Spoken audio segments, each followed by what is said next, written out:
sore, apa kabar? Pemirsa TVR Parlemen dimanapun Anda berada, berjumpa lagi dalam program TVR 17 bersama saya Rina Reski. Tepat pukul 17 waktu Indonesia Barat, kami hadirkan kepada Anda sejumlah informasi paling baru dan juga menarik seputar kinerja dan juga kegiatan DPR RI yang telah disajikan oleh redaksi TVR Parlemen. Dan pemirsa, inilah TVR 17 selengkapnya.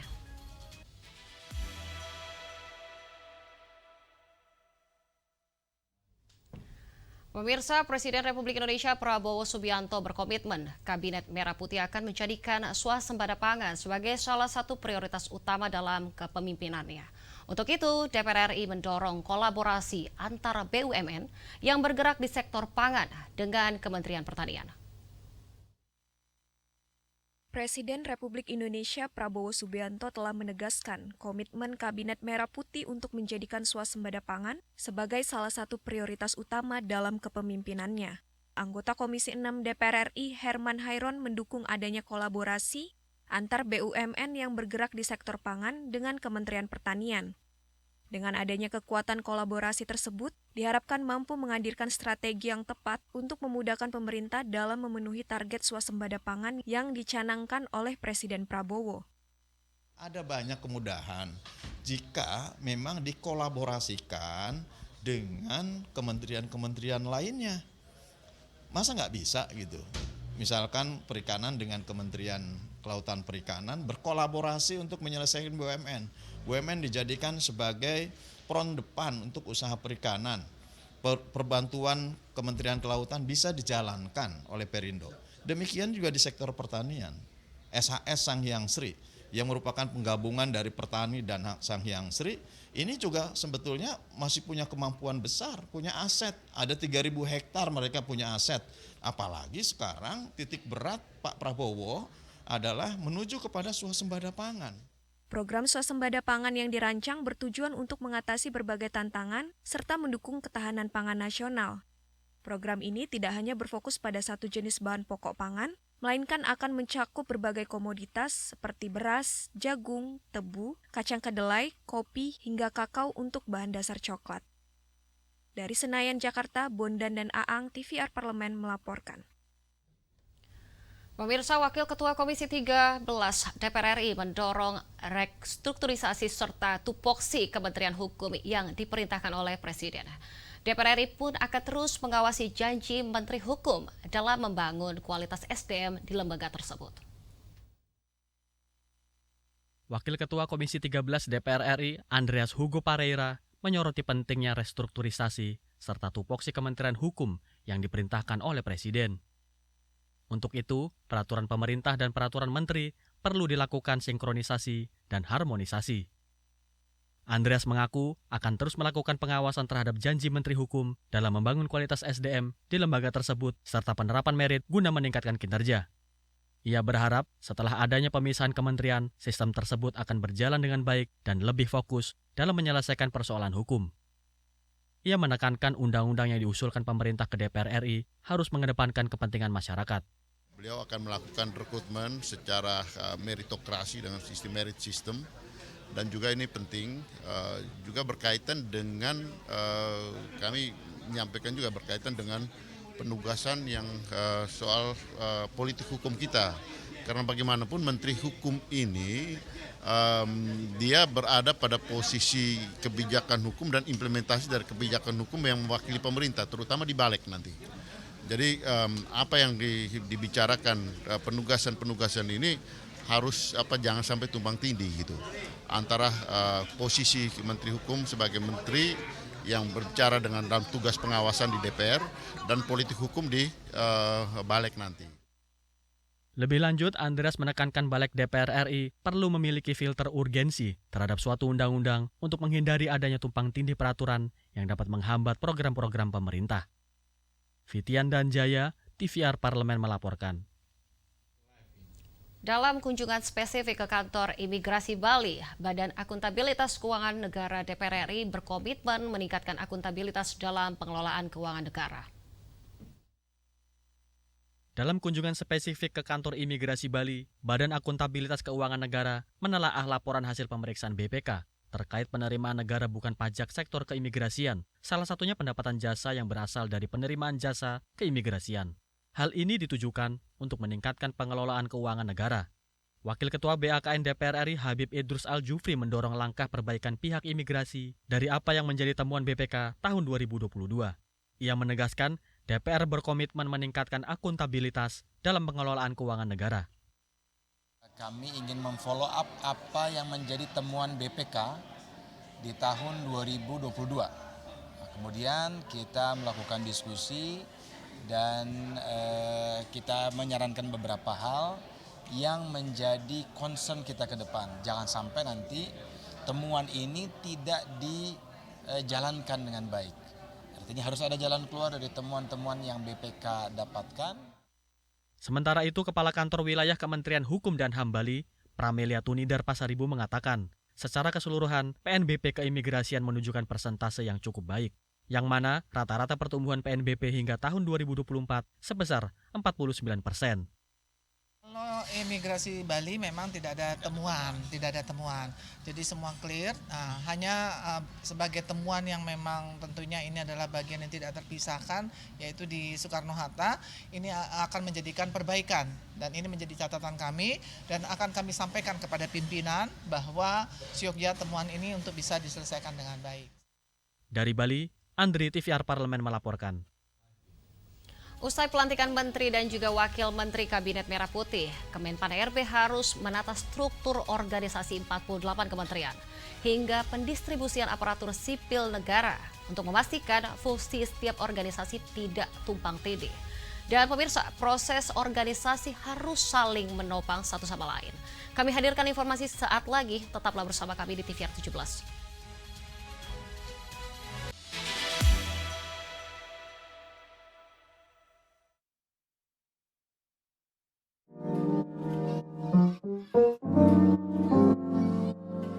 Tapi kalau misalnya ditanya tentang penghargaan, saya sebagai seorang perempuan biasa mengucapkan terima kasih kepada seluruh instansi atau lembaga yang mungkin memberikan kepercayaannya berupa beberapa award yang diberikan kepada saya. Saya ucapkan terima kasih, namun sekali lagi saya tidak melihat apakah penghargaan ini sesuatu yang membuat saya cukup bangga dengan pencapaian saya. Nah, pengalaman yang saya dapatkan dari kesempatan beasiswa tersebut itu membuat saya punya perspektif lain sebagai bangsa Indonesia. Bahwa kita itu tidak hanya sedang berfokus membangun nasional saja, tapi bagaimana kita bisa compete dengan dunia global. Iya, sebagai perempuan satu-satunya di Jawa Timur 7 yang berhasil memenangkan kompetisi pemilu 2024, ini bukan hal yang mudah, banyak sekali tangisan, banyak sekali pergulatan hati batin. Dapil atau ambil job main film? Kunjungan dapil. Karena Kunjungan dapil sambil ajak konstituen main film. bersuara di sosmed atau bersuara di ruang sidang? Bersuara di ruang sidang, tapi diramaikan di sosmed. Mulai dengan keberanian, jalankan dengan kesabaran, lakukan dengan keikhlasan. Segera, hanya di TVR Parlemen.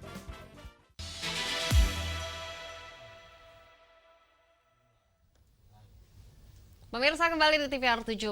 Komisi 2 DPR RI meminta Kemenpan RB bekerja cepat membahas struktur organisasi dan juga tata kerja setiap kementerian lembaga terkait dengan penataan ASN. Dan pemirsa, DPR RI mendorong penataan tetap berbasis pada sistem merit dengan melihat kompetensi ASN sesuai dengan bidang yang difokuskan oleh pemerintahan yang baru.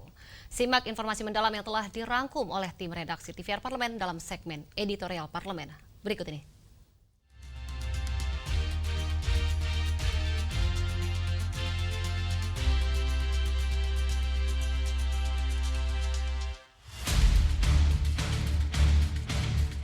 Setelah Presiden Prabowo Subianto melantik semua menteri dan wakil menteri dalam Kabinet Merah Putih, kini tugas berat dipikul oleh Kementerian Pendayagunaan Aparatur Negara dan Reformasi Birokrasi. Kemenpan RB harus menata struktur organisasi 48 kementerian hingga pendistribusian aparatur sipil negara untuk menopang kerja setiap kementerian. Kementerian juga harus memastikan fungsi setiap organisasi tidak tumpang tindih dan proses organisasi pun harus saling menopang satu sama lain. Jika tidak, keinginan Presiden Prabowo agar pemerintahannya bisa langsung bekerja mewujudkan visi, misi, dan programnya bisa terhambat karena urusan birokrasi. Komisi 2 DPR RI meminta Kemenpan RB bekerja cepat membahas struktur organisasi dan tata kerja setiap kementerian lembaga. Tidak ada waktu lagi untuk berlambat-lambat karena semua menteri memiliki target kerja yang harus ditopang birokrasi. Komisi 2 DPR RI berharap BKN juga bisa bekerja cepat dalam proses peralihan ASN ini. Sebab perubahan nomenklatur kementerian dan badan yang baru bukan hanya soal pengisian struktur dan pejabat tinggi, melainkan juga ada migrasi besar-besaran ASN. Komisi 2 DPR RI juga membuka diri untuk melakukan revisi jika pengisian nomenklatur ASN terkendala oleh undang-undang. Dan kami memberikan stressing Kementerian PAN dan Reformasi Birokrasi itu harus bekerja dengan cepat untuk mengisi nomenklatur kementerian baru. Kita tahu ada 27 kementerian baru dan 1 badan yang sama sekali baru dibentuk, dan itu semua tentu memerlukan pengisian pejabat eselon 1, eselon 2 dan seterusnya. Kementerian PAN RB memiliki wewenang terkait dengan itu dan kita meminta agar proses pengisian itu berjalan dengan cepat. Wakil Ketua BAKN DPR RI Herman Khairon mengatakan, penambahan jumlah kementerian justru dapat mempercepat target-target pembangunan yang dicanangkan pemerintah. Herman menilai tugas pokok dan fungsi yang terlalu luas serta sumber daya manusia yang terlalu besar dalam satu kementerian perlu dipecah agar masing-masing kementerian fokus menangani satu hal. Ya kan memang dipecah itu karena memang tupoksinya terlalu luas dan kemudian terkait dengan sumber daya yang besar gitu ya. Oleh karenanya ya pemecahan ini kan memang supaya lebih fokus gitu. Jadi menurut saya memang ada keinginan besar baik dari pemerintah maupun di DPR. Kita ingin ke depan bahwa focusing untuk mencapai tujuan itu bisa sama-sama dicapai. Apakah tujuan di pemerintah maupun tujuan di DPR tentu sama-sama nanti akan lebih fokus untuk mencapai tujuan. Dari puluhan kementerian tersebut, terdapat 4 kementerian yang secara khusus berada di bawah Presiden langsung. Salah satunya adalah Kementerian Keuangan. Ketua Komisi 11 DPR RI Muhammad Misbahkun menilai, sebagai pemegang hak prerogatif, Presiden memiliki kewenangan mengatur relasi antar menteri. Koordinasi langsung Kementerian Keuangan dengan Presiden menunjukkan perhatian yang besar oleh Presiden terhadap kondisi fiskal. Ini berarti pemerintah bakal bergerak cepat mengambil keputusan terkait dengan kebijakan fiskal. Ya itu kan semuanya kan sesuai arahan Presiden. Presiden sebagai pemegang hak prerogatif, sebagai pemimpin tertinggi kita, beliau mau mengatur pola relasi hubungan antara Presiden dengan menterinya, itu kan kewenangan penuh Presiden. Itu menurut saya membuat efisiensi akan lebih berjalan lebih bagus. Dan Kementerian Keuangan itu adalah penyusun APBN, dan dia yang ruling APBN, yang menjalankan APBN. Menurut saya itu sangat strategis apa yang dilakukan oleh Presiden. Dan itu menurut saya meningkatkan koordinasi dan efisiensi di pemerintah. Meski demikian, Presiden Prabowo tetap harus mewaspadai birokrasi yang tidak efisien akibat kabinet yang gemuk. Apalagi, besarnya struktur kabinet ini akan berimbas pada besarnya beban anggaran untuk pembiayaan operasional pemerintahan. Terakhir, terkait dengan penataan ASN, DPR RI mendorong penataan tetap berbasis pada sistem merit, dengan melihat kompetensi ASN sesuai dengan bidang-bidang yang difokuskan oleh pemerintahan yang baru.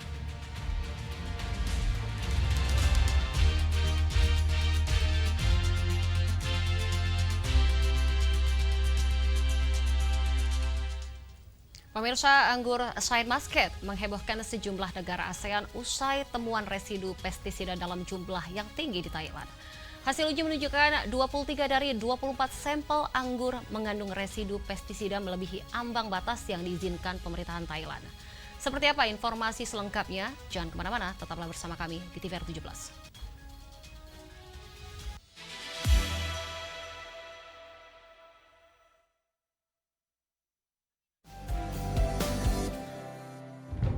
Maunya dua-duanya kelar nih. Yes. Prosedural. dari honorer jadi P3K.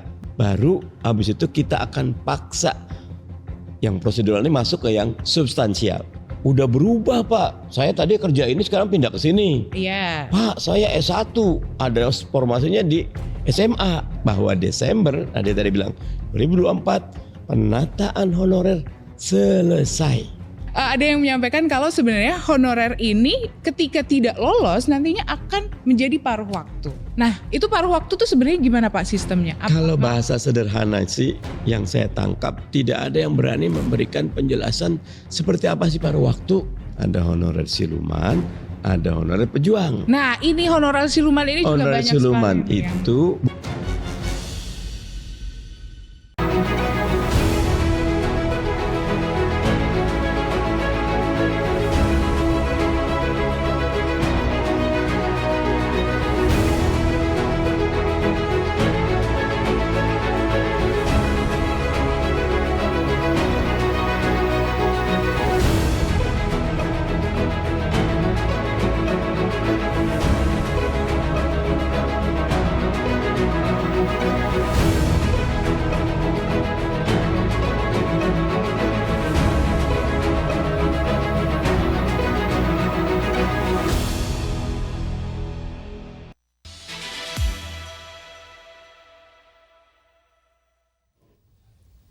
Pemirsa, kembali di TVR 17. DPR RI meminta BPOM dan juga Badan Karantina Indonesia untuk saling berkoordinasi dalam mengatasi distribusi anggur muscat yang ada di Indonesia. Untuk selengkapnya, berikut laporan rekan kami Vincent Aldi dari Senayan, Jakarta.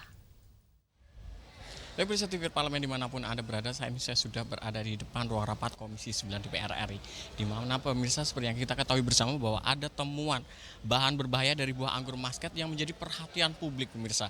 Di mana hasil uji lab dari Dewan Konsumen Thailand menemukan 23 dari 24 sampel terbukti mengandung residu kimia dari pestisida. Dan terkait hal ini, bagaimana peredaran buah tersebut di Indonesia dan bagaimana juga pengawasan dari Komisi 9 terkait dari hal ini. Dan untuk membahasnya telah bergabung bersama saya salah satu anggota Komisi 9 DPR RI yaitu Ibu Irma Suryani, yaitu dari fraksi Nasdem dan daerah pemilihan Sumatera Selatan kedua. Bu, bagaimana Bu tanggapan DPR RI terkait isu anggur muscat ini?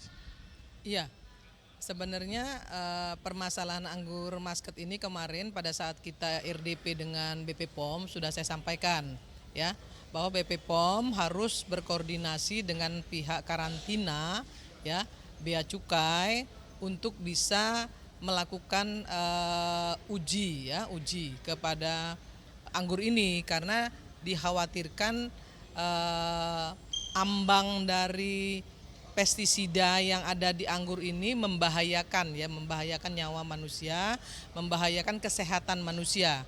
Maka kemarin saya sempat agak mengklarifikasi juga nih kawan-kawan BP POM yang menyatakan bahwa itu bukan wewenang BP POM.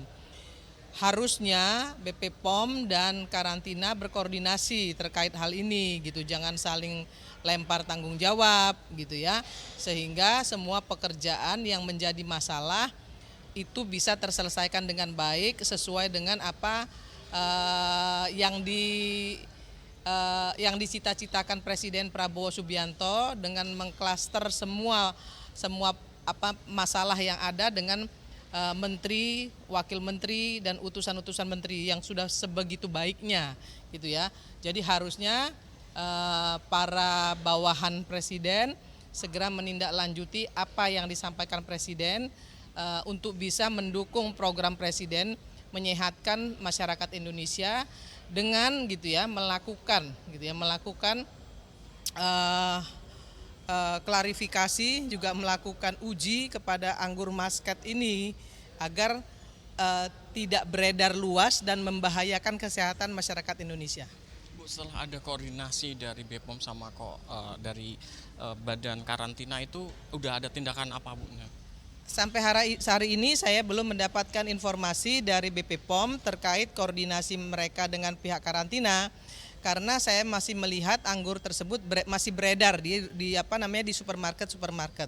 Dan sekali lagi saya mengingatkan kepada pihak karantina maupun BPOM untuk segera melakukan koordinasi agar jangan sampai nanti jatuh korban ya terkait dengan beredarnya anggur muscat ini yang dikonsumsi oleh masyarakat Indonesia.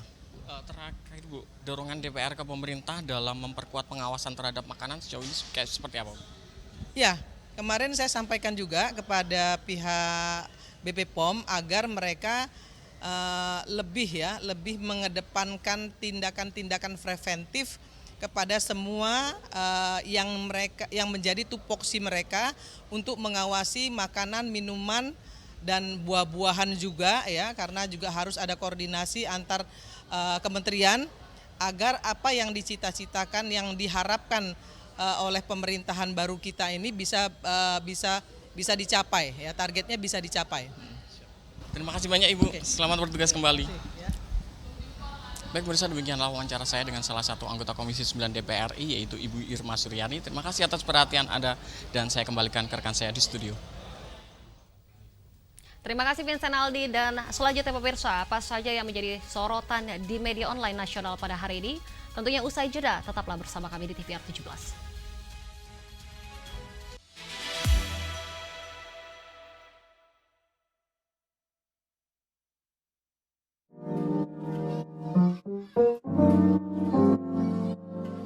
Tapi kalau misalnya ditanya tentang penghargaan, saya sebagai seorang perempuan biasa mengucapkan terima kasih kepada seluruh instansi atau lembaga yang mungkin memberikan kepercayaannya berupa beberapa award yang diberikan kepada saya.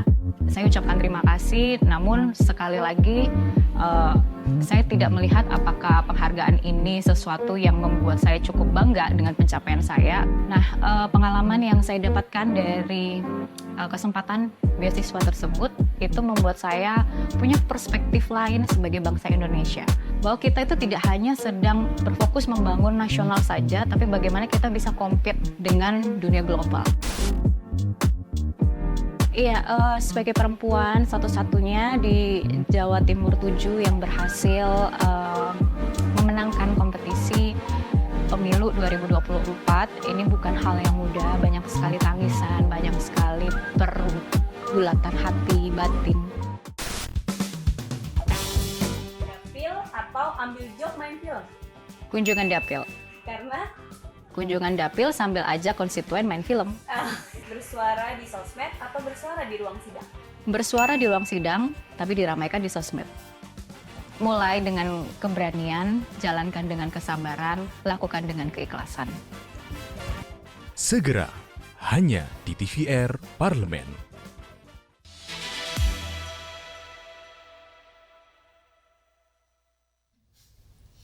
Kembali di TVR 17. Pemirsa, kali ini kita masuk ke segmen media online. Mari kita simak isu apa saja yang menjadi sorotan media serta tanggapan dari sejumlah anggota Dewan bersama rekan kami, Anggun Oktarini. Silakan Anggun.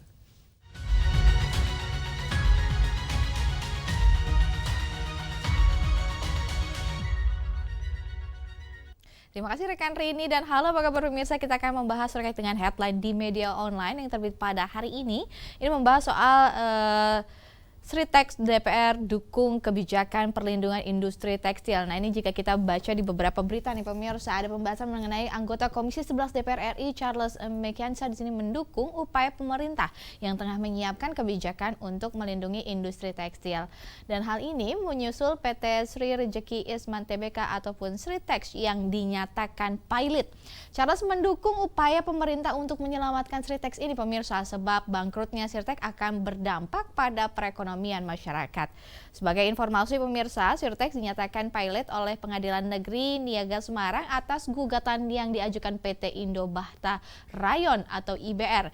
Di sini Sritex dinilai lalai terhadap hutang kepada IBR tersebut, sehingga persoalan berujung panjang dan berdampak fatal bagi perusahaan.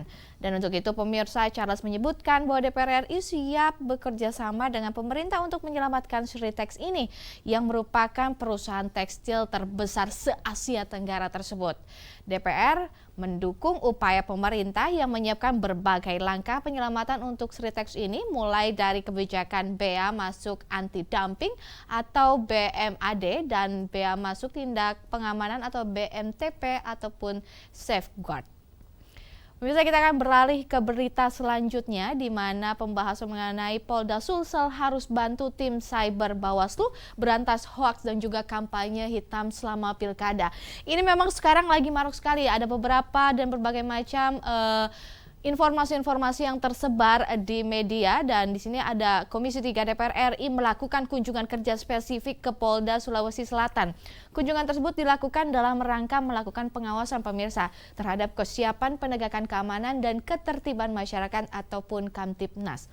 Dan menjelang pelaksanaan pilkada serentak yang dijadwalkan pada November mendatang, di sini anggota Komisi 3 DPR RI asal Sulawesi Selatan Andi Amar mengungkapkan bahwa kekhawatiran terhadap Sulawesi Selatan sebagai daerah yang rentan terhadap pelanggaran dalam pelaksanaan pilkada serentak ini. Nah, ia menekankan bahwa salah satu aspek yang perlu diwaspadai adalah penggunaan media sosial yang seringkali melanggar hukum dan etika. Menurutnya pemirsa, penting untuk meningkatkan pengawasan dan edukasi kepada masyarakat ataupun pendukung calon kepala daerah agar pilkada berjalan dengan adil dan juga transparan. Sebagai informasi bahwa Sulawesi Selatan merupakan daerah yang banyak terpapar praktik hoaks dan juga kampanye hitam di media sosial.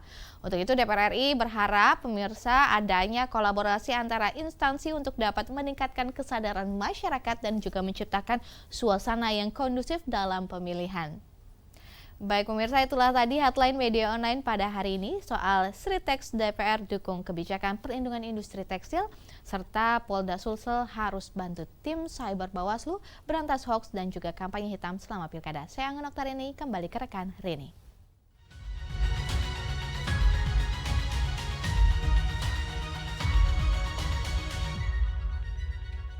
Baik, terima kasih rekan Anggun yang telah menyampaikan sejumlah update sorotan dari media online nasional pada hari ini. Dan pemirsa, segmen media online tadi sekaligus menutup program TVR 17 edisi sore hari ini. Saya Rina Reski beserta seluruh kru TVR Parlemen yang bertugas mengucapkan terima kasih dan pamit undur diri dari hadapan Anda. TVR Parlemen, referensi Indonesia. Terima kasih, selamat sore.